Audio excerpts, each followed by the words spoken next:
स्वच्छ भारत अभियान चला, सबके स्वास्थ्य का कर ध्यान चला, चला रे चला, हाँ चला रे चला, स्वच्छ भारत अभियान चला।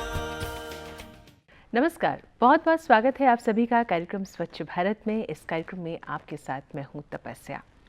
हम जब बात करते हैं स्वच्छता की तो आंकड़े ये बताते हैं कि भारत में 70% जो बीमारियां हैं वो स्वच्छता न होने के कारण होती हैं। और अगर हम चाहते हैं कि हम स्वस्थ रहें, हमारा देश, हमारा राष्ट्र स्वस्थ रहे और विकास करे, तो ये समझना बेहद ज़रूरी है कि हमें इसे गंदगी से पूरी तरह से मुक्त करना होगा। और गंदगी जब हम कहते हैं तो उसमें खुले में शौच की समस्या अपनी जगह है, वहीं कूड़े का निपटारा अपनी जगह है। आज इस कार्यक्रम में हम आपको लेकर चलेंगे सबसे पहले पलवल के 2 गांव में, और वहां पर जानेंगे कोकियाका की बात करें और रामपुर खोर की अगर बात करें तो वहां पर किस तरह से काम हो रहा है, स्वच्छता को लेकर ग्रामवासी कैसे सहयोग कर रहे हैं। इसके अलावा आपकी मुलाकात करवाएंगे एडिशनल डिप्टी कमिश्नर पलवल की गरिमा मित्तल जी से। उनसे जानेंगे वो पलवल में क्या क्या काम कर रही हैं, और साथ ही आपको पानीपत लेकर चलेंगे और वहां भी देखेंगे किस तरह से काम किया जा रहा है स्वच्छ भारत मिशन के अंतर्गत। तो जैसे हमने कहा कि आपको सबसे पहले लेकर चलेंगे हरियाणा के गांव, और वो दोनों गांव की अगर बात करें कोकियाका और रामपुर खोर, आइए आपको सबसे पहले वहीं लेकर चलते हैं।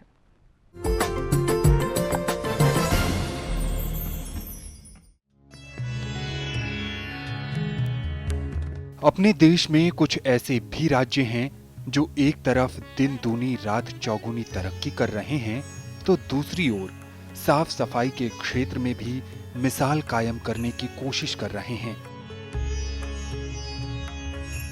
हरियाणा एक ऐसा ही राज्य है।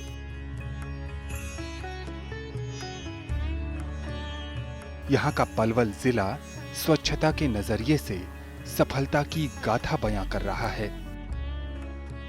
यहाँ की गलियां साफ हैं और सड़कों पर यहाँ वहां बिखरी गंदगी बीते जमाने की बात हो गई है।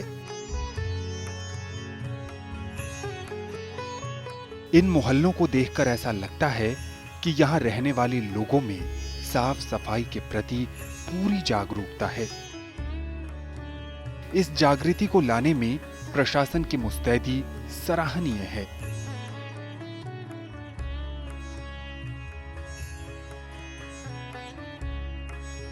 पलवल के लघु सचिवालय में स्वच्छता संबंधित रणनीति तैयार की जाती है। जिले के अलग अलग गांवों के प्रतिनिधि अपने अपने क्षेत्र की प्रगति और कार्य प्रणाली से अतिरिक्त जिला उपायुक्त को रूबरू करवाते हैं। प्रशासन की ओर से उन्हें पूरा सहयोग दिया जाता है।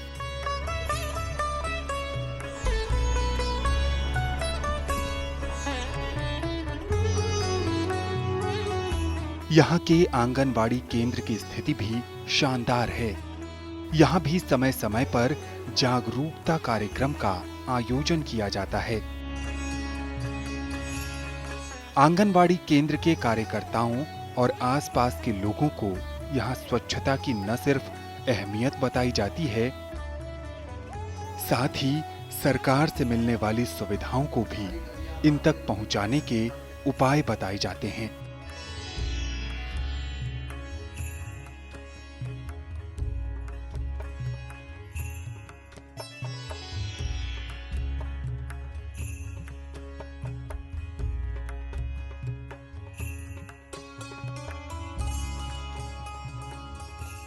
यहाँ शौचालय की व्यवस्था दुरुस्त नजर आई।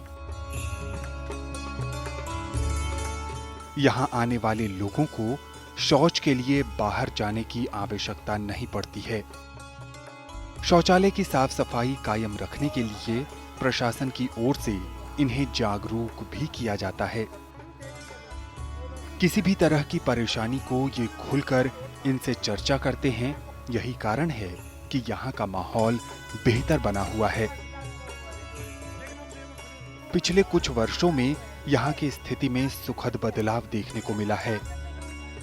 यहाँ गांव को स्वच्छता के दृष्टिकोण से बेहतर बनाने के लिए प्रयास हर स्तर पर हो रहा है।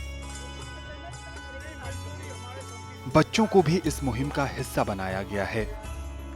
विद्यालयों में शिक्षक छात्रों को स्वच्छता की बारीकियां बताते हैं। बच्चे न सिर्फ अध्यापक की बात समझते हैं, साथ ही इसे अपने जीवन में अमल में भी लाते हैं।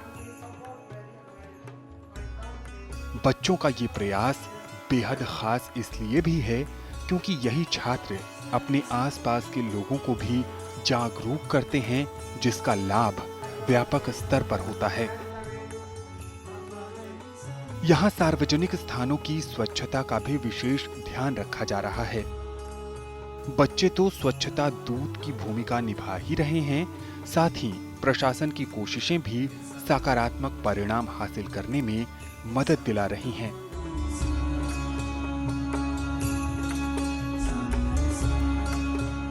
हमारा जो गांव रामपुर खोर है, मैं कहती हूँ निर्मल गांव की सूची में भी आया है एक बार, और गलियों की नालियों की सफाई यहाँ नियमित रूप से होती है। स्वच्छता कर्मचारी अपना काम बखूबी निभा रहे हैं। समय समय पर वो तय कार्यक्रम के अनुसार गली मोहल्लों के साथ सड़कों की साफ सफाई करते हैं। घरों से इकट्ठा किए हुए कचरे के साथ साथ सड़क किनारे एकत्रित कचरे को भी ठेले या ट्रॉली के सहारे नियत स्थान तक पहुंचाया जाता है। घरों के आसपास गंदगी नहीं होने के कारण लोगों का चहुमुखी विकास हुआ है। अब बढ़िया है जी, अब गांव दिल्ली बनना चाह रहा है। जो लेटरिंग है, बाथरूम है, जिनके नाम उनके भी करवानी चाहिए। खूब बढ़िया है, खूब बढ़िया साफ सफाई है खूब। यहाँ अब न तो कोई गंदगी के कारण बीमार हो रहा है और न ही वातावरण प्रदूषित हो रहा है। इस जिले के तहत आने वाले गांवों का माहौल खुशनुमा है। लोग इस बात को समझ गए हैं कि स्वच्छता को बगैर जीवन का हिस्सा बनाए व्यक्तिगत और सामाजिक विकास नहीं हो सकता है। पलवल की कहानी अब दूसरे जिले में भी पहुंच रही है और अन्य गांव भी यहां से प्रेरित होकर अपने यहां बेहतर माहौल कायम करने की कोशिश कर रहे हैं।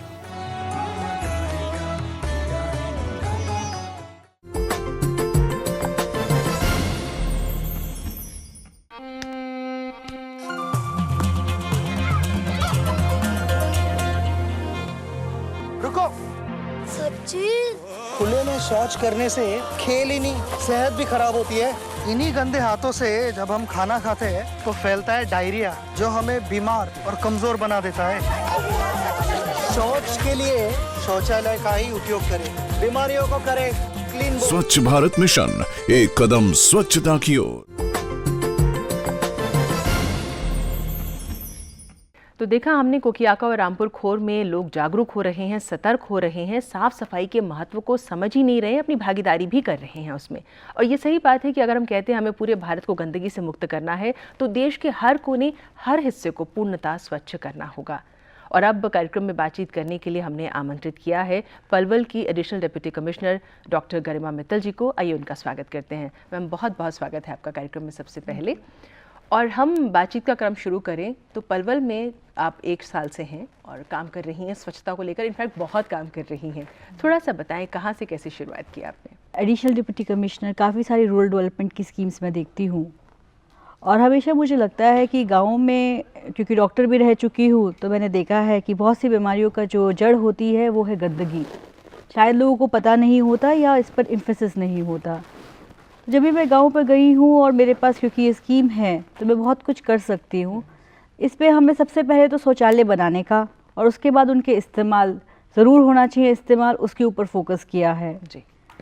एक इसमें बहुत अच्छा सा पार्ट है जो कि है सॉलिड लिक्विड वेस्ट मैनेजमेंट। तो सॉलिड लिक्विड वेस्ट मैनेजमेंट में क्या होता है कि गाँव में आजकल बहुत पानी भी आता है, जो कि शायद पिछले 50 साल पहले इतना पानी नहीं था। तो जब इतना पानी आता है तो इसकी निकासी का कोई तरीका नहीं है, तो ये पानी खड़ा हो जाता है। अब खड़े हुए पानी में बहुत तरह की बीमारियां आपकी शुरू होती हैं, मच्छर पनपते हैं और गंदगी इकट्ठी होती है। तो इसके लिए भी हमारे पास सॉलिड लिक्विड वेस्ट मैनेजमेंट कर एक प्रोजेक्ट है जिसको हमने अपने 15 गाँव में शुरू करवाया है।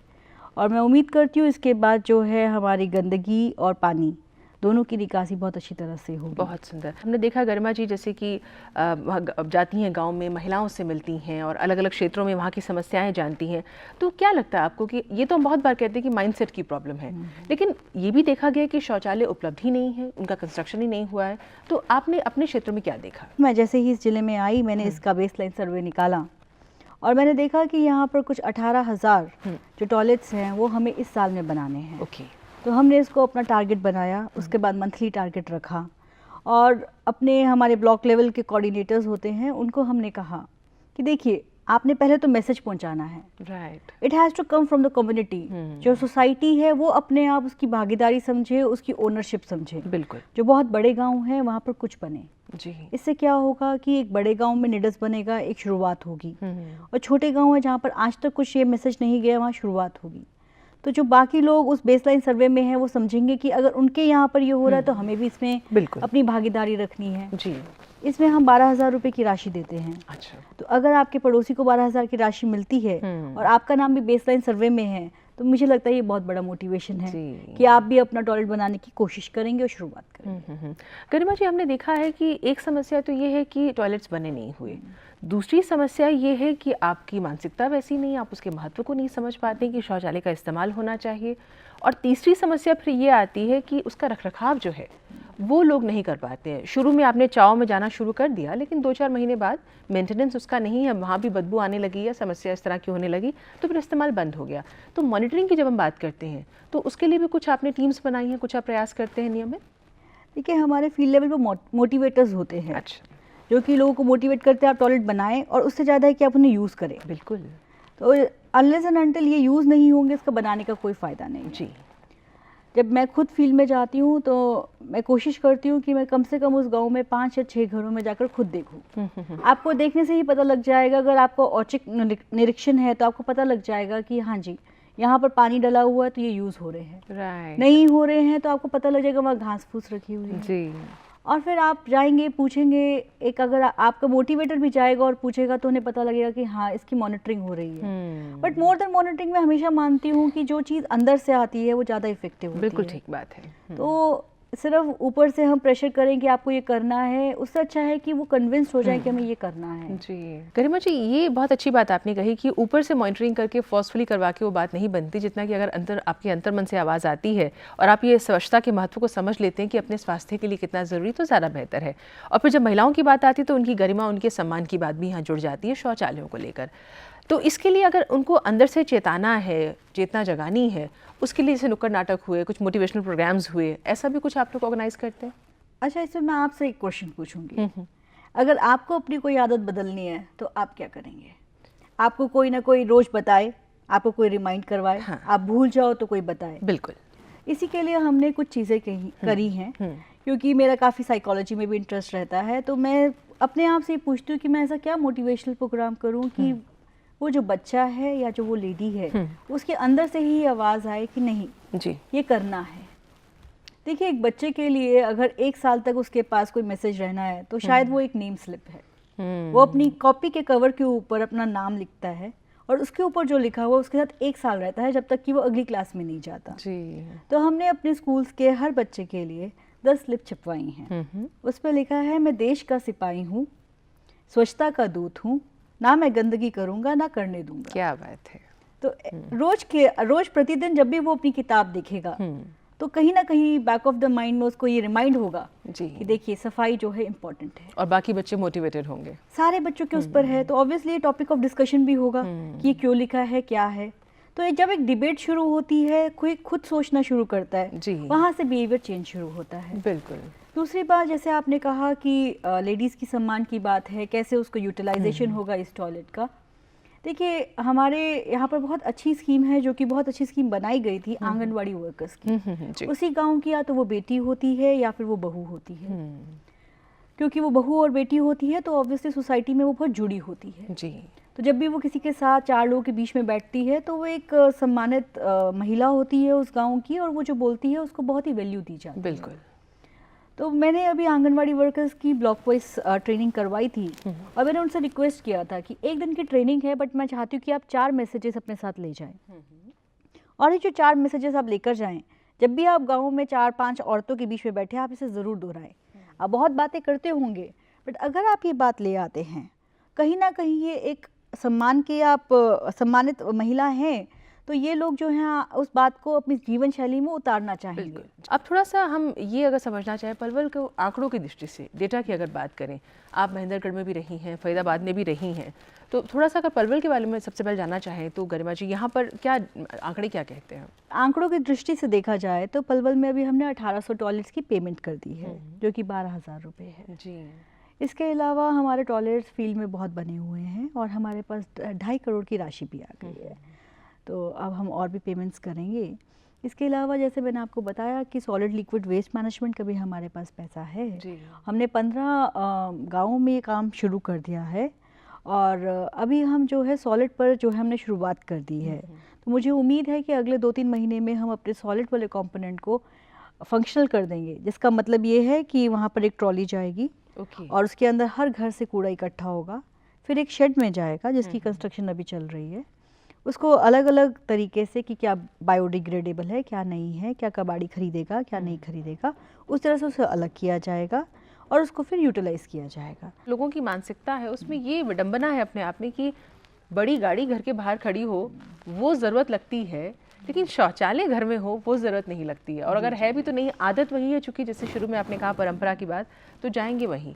तो यहाँ कुठाराघात अगर हमें करना है, यहाँ बदलाव लाना है, क्या कहेंगे आप? बिल्कुल सही बात आपने बोली है। कई बार घर के बाहर बड़ी बड़ी गाड़ियाँ होती हैं, लोगों का शौक होता है, वो तो वो कर लेते हैं, तो इसका सिंपल सोल्यूशन है, हमें शौचालय का शौक पैदा करना होगा, शौचालय को एक प्रायोरिटी बनानी होगी, ज़रूरत पैदा करनी होगी उसके लिए एक प्रायोरिटी कि जी 10,000 रुपये हमारे पास हैं तो इसका क्या करें, इससे हम ये ना खरीदें मगर हम शौचालय बनाएं। जी। तो इस प्रायोरिटी को अगर लोग समझेंगे तो बहुत अच्छा होगा। आगे के लिए क्या सोच रही हैं आप, कुछ लक्ष्य रखे हैं?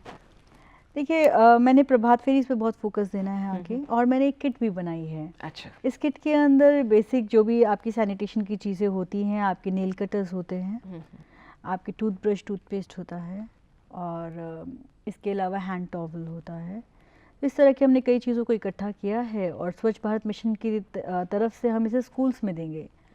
तो कोशिश तो मेरी ये भी है कि हम एक चाइल्ड साइकोलॉजिस्ट भी भेजें साथ में, ताकि बच्चों की तरह से बच्चों को मोटिवेट किया जा सके। ऐसा नहीं कि उनके लिए एक सिर्फ लेक्चर हो जाए, उनको एक कहानी के रूप में समझाया जाए कि देखिए ऐसा हुआ था तो ऐसा हुआ, जिस बच्चे ने सफाई नहीं रखी वो बीमार हो गया, उसके बाद उसने स्कूल मिस किया, फिर वो क्लास में उसके मार्क्स कम आए।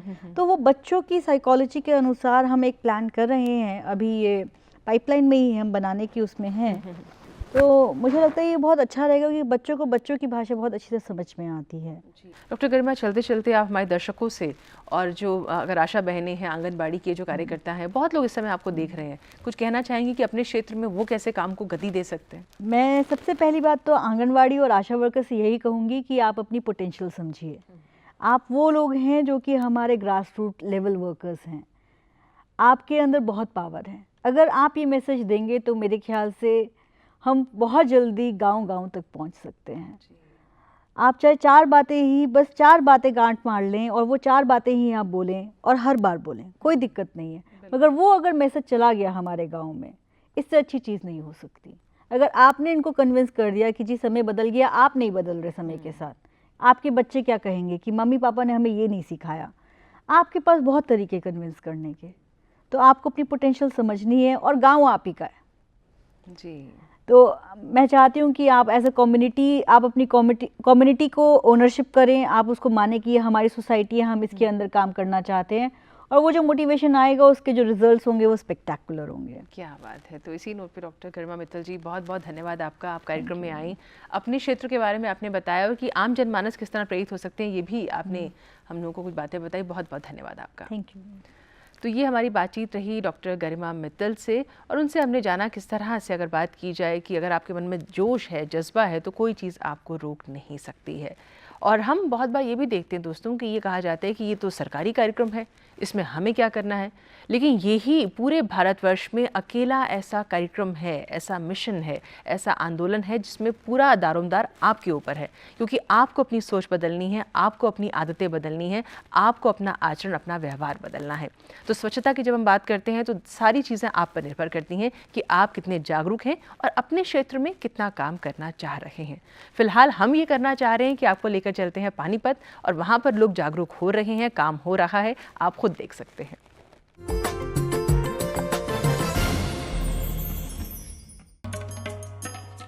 हरियाणा के जिला पानीपत के गांव गढ़ी भलौर में गढ़ी भलौर गांव के लोगों ने स्वच्छता की अहमियत को समझा और स्वच्छता, साफ सफाई को संपूर्णता में जाना। गांव में घुसते ही साफ सुथरी सड़कें और सड़कों के किनारे पर लगे हरे भरे पेड़ पौधे आपका स्वागत करते हैं। गांव में सभी जगह साफ सफाई नजर आती है। यहाँ पक्की सड़कें हैं, पक्की नालियां हैं और घरों में हैं पक्के शौचालय। साफ सफाई के प्रति गढ़ी भलौर गांव इतना जागरूक है कि यहाँ हर घर से कचरा उठाने के लिए और हर सड़क की साफ सफाई के लिए रोजाना कचरा उठाने वाला आता है, जो इस कचरे का उचित निपटान भी करता है और सड़कों नालियों को साफ भी रखता है। गांव में जगह जगह दीवारों पर लिखे नारे दिखते हैं, जो गांव के जागरूक होने का परिचय देते हैं। हम सब ने ठाना है, अपने गांव को निर्मल बनाना है। गांव में स्कूल में ही बच्चों को स्वच्छता का पाठ पढ़ाया जाता है। बच्चे खाने से पहले और शौच के बाद हाथ धोने के अभ्यस्त हैं। स्कूल में पक्के शौचालय हैं और गांव वालों के घरों में भी। गांव में बच्चे स्वच्छता फेरियां लगाते हैं और अपने साथ दूसरों को भी अस्वच्छता के खिलाफ जंग में साथ देने का आह्वान करते हैं। गढ़ी भलौर गांव स्वच्छता के मायने जान गया है। वो जानता है कि खुले में शौच रोगों को खुला निमंत्रण तो है ही, साथ ही महिलाओं की निजता और प्रतिष्ठा का भी सवाल है। गांव में सरपंच, बच्चों और बड़ों का साथ देखकर हमें भी लगा कि अब गंदगी इस गांव में पैर पसारने से पहले कई बार सोचेगी।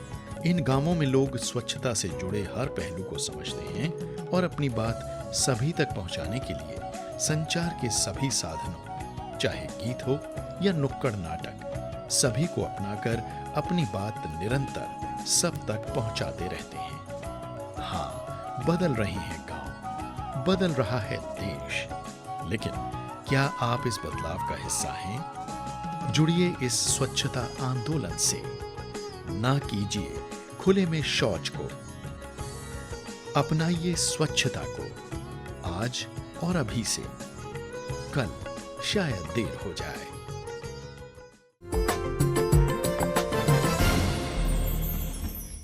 4 5 6 पंजे 30। दिमाग तो हवाई जहाज है तेरा। नाना रॉकेट। हाँ हाँ रॉकेट।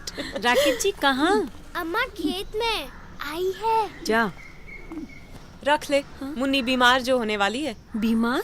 खुले में शौच करेगी, उस पे मंडराएंगी मक्खियाँ, फिर वही मक्खियाँ तेरे बनाए खाने पर बैठ उसे दूषित करेंगी और मुन्नी को बीमार। घर में शौचालय बनवा और इस्तेमाल कर। स्वच्छ भारत मिशन, एक कदम स्वच्छता की ओर। जहाँ सोच वहाँ शौचालय। तो पानीपत में भी लोग इस बात को समझ रहे हैं। उम्मीद ये करते हैं कि आप भी जो इस समय घर में बैठे हमें देख रहे हैं, इस बात को समझ रहे हैं, जान रहे हैं और अमल में भी ला रहे हैं। तभी तो हम कह रहे हैं कि भारत का जो सपना है स्वच्छ भारत होने का, 2019 का जो लक्ष्य है वो ज़रूर साकार होगा। बापू को हम सच्ची श्रद्धांजलि ज़रूर देंगे। इसी आशा के साथ आज के अंक में आपसे लेते हैं अनुमति, लेकिन विदा लेने से पहले आपको कार्यक्रम का पता बता दें जहां पर आप पत्रों के माध्यम से अपनी प्रतिक्रियाएं, अपने सुझाव या फिर आपके अपने क्षेत्र में कुछ काम हो रहा हो तो उसके बारे में हमें लिखकर बता सकते हैं। हमारा पता है स्वच्छ भारत, कमरा नंबर 625, दूरदर्शन केंद्र, दूरदर्शन भवन फेज 2, मंडी हाउस, कॉपर्निकस स्मार्ट, नई दिल्ली 110001। हमारा ईमेल एड्रेस है sb@ddkdelhi.org.in। और हाँ, आपको ये भी बताते चलें कि अगर आप चाहें तो YouTube पे जाके हमारे कार्यक्रम दोबारा भी देख सकते हैं। इसी के साथ नमस्कार।